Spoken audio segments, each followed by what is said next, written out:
হয় যুবক, তোমাদেরকে বলতেছি, মনে উঠলো তাই। কিয়ামতের দিন আল্লাহ প্রথম ডাকবে ফাতেমাকে, আর ডাইকা বলবে আইনা বানাতুকি, তোমার মেয়েরা কোথায়? জান্ডা দিবে ফাতেমা রাদিয়াল্লাহু তাআলা আনহার হাতে, আর ফাতেমা রাদিয়াল্লাহু তাআলা ডাকবে আইনা বানাতি, ও আমার মেয়েরা আমাকে সামনে রেখা জীবন কাটাইছো, আমার মতো জীবন কাটায় আসছো, যারা যারা আমাকে মডেল বানাইছো, যারা আমাকে নমুনা বানাইছো, যারা আমাকে আদর্শ বানাইছো, যারা আমার জীবনী পড়ছো, আমার মতো জীবনটা কাটায় আসছো, আসো। তারপরে আল্লাহ ঘোষণা দিবে, জমা হয়ে যাবে মেয়েরা। তো আল্লাহ ঘোষণা দিবে মালাইকাতি গাত্তু আবসারাকুম ইয়া আইয়ুহাল ইনসান গাত্তু আবসারাকুম, ও ফেরেশতারা তোমরাও চোখ বন্ধ করো, ও মানুষ তোমরাও চোখ বন্ধ করো, ও জিন তোমরাও চোখ বন্ধ করো, সমগ্র সৃষ্টি চোখ বন্ধ করো। সবাই জিজ্ঞেস করবে কেন আল্লাহ? বলে ফাতেমা, ফাতেমার মেয়েরা এখন জান্নাতে যাবে। সবাই আগে মেয়েরা জান্নাতে যাবে, কারা? তারপরে আল্লাহ ডাকবে আইনা হাসান আর হুসাইন, হাসান হুসাইন কোথায়? আসবে দুইজন, জান্ডা আল্লাহ দুই ভাইয়ের হাতে দিবে। তারপরে বলবে ডাকো আইনা শাবাব আল মুসলিমিন, মুসলমানদের যুবকরা কোথায়? বলছে কোন যুবক? বলে আল্লাযীনা শাবাবা খুশা, ওই সমস্ত যুবক যারা আল্লাহর ভয়ে নিজেকে লজ্জাপতির মতো গুটায় নিছিল, ওরা কোথায়? তো একদল যুবক উঠবে, মুসলমানদের যুবকরা হাসান হুসাইনের সাথে যাবে।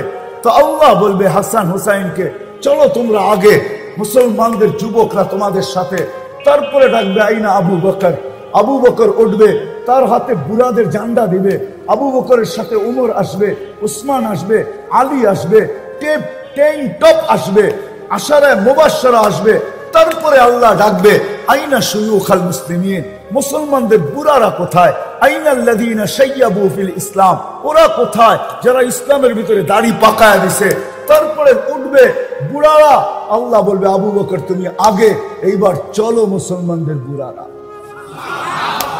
কেমন হবে ওই দিন? তিন দলই যখন দুজকের কাছে যাবে, তো দুজক জিজ্ঞেস করবে মান আনতুম, তোমরা কারা? মহিলাদেরকে আগে জিজ্ঞেস করবে, ফাতেমা রাদিয়াল্লাহু তাআলা আনহা পরিচয় দিবে। তো দুজক বলবে তা'বুরুনা কাইলা তাশউর, এরকম পার হবে যে তোমাদের খবরই না হয় পুলসিরাত কখন পার হয়ে গেছে। হাওয়ার গতি কি? এর চেয়ে কোটি গুণ গতিতে মুসলমানের মেয়েরা পার হয়ে যাবে। তারপরে যুবকরা পার হবে, তারপরে বুড়ারা পার হবে। সবার সামনে আল্লাহর রাসূল থাকবে। কে থাকবে? কে থাকবে? কে থাকবে?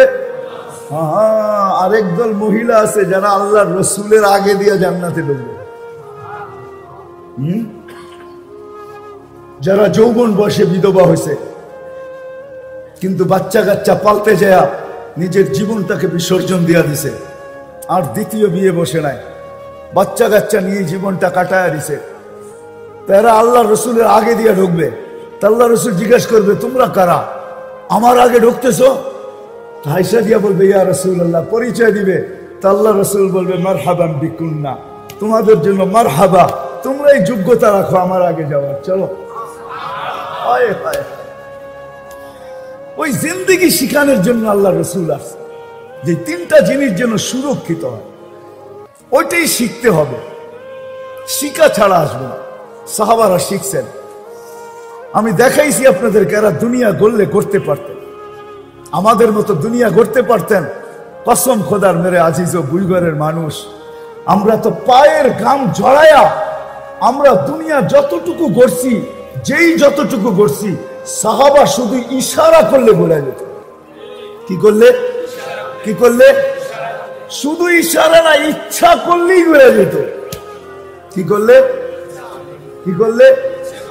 বুঝে আসে না? মনে হয় স্বীকার করেন? আমার কাছে প্রমাণ আছে, ইচ্ছা করলে করতে পারতেন, শুধু ইচ্ছা করলে করেন না। জানেন ৬০-৭০ বছর এখানে ঘোরা কি করব, কোথায় করবো, ওইখানে করবো। এই জন্য জান মাল সুরক্ষিত করা, হেফাজত করা, কোথায় লাগাইতে হবে, যোগ্যতাকে সঠিক জায়গায় কাজে লাগাই দিছি। আসেন, আর লম্বা করতে চাইতেছি না, যদি বুঝে আসে আমার কথা, বুইগরের মানুষ এই মজমার থেকে প্রতিজ্ঞা করেন যে আমিও শিখব। এই জন্যই আমি বলতেছিলাম, সব পায়া যাওয়ার পরে ভুলে গেছে কে দিল, কেন দিল, কোত্থেকে দিল, কিভাবে দিল। তো আল্লাহ এটাও বলে 24 ঘন্টা তোকে সুরক্ষিত করি। হায় হায়, তুই বুলা থাকিস কিভাবে। তো কোরআনের আরেকটা শব্দ আমাদেরকে বুঝাইতে চাইতেছে, কোরআনের চিৎকার, মা গররাকা বিরাব্বিকাল কারীম ইয়া আইয়ুহাল ইনসান। ও মানুষ, সবকিছু পাওয়ার পরে তুই আল্লাহকে ভুললি কি করে বল। আল্লাহ জিজ্ঞাসা করতেছে, প্রশ্ন করতেছে, সবকিছু পাওয়ার পরে তুই আল্লাহকে ভুললি কি করে। মা গররাকা বিরাব্বিকাল কারীম, রব্বে কারীমকে তুই ভুললি কি করে, যে কারীম 24 ঘন্টা নাফরমানি। হায়, কোনো বাড়ি নাই, কোনো ঘর নাই, এই মহল্লায় একটা বাড়িও দেখানো যাবে না যেই বাড়িতে টেলিভিশন নাই, যেই বাড়ির 100% মানুষ নামাজ।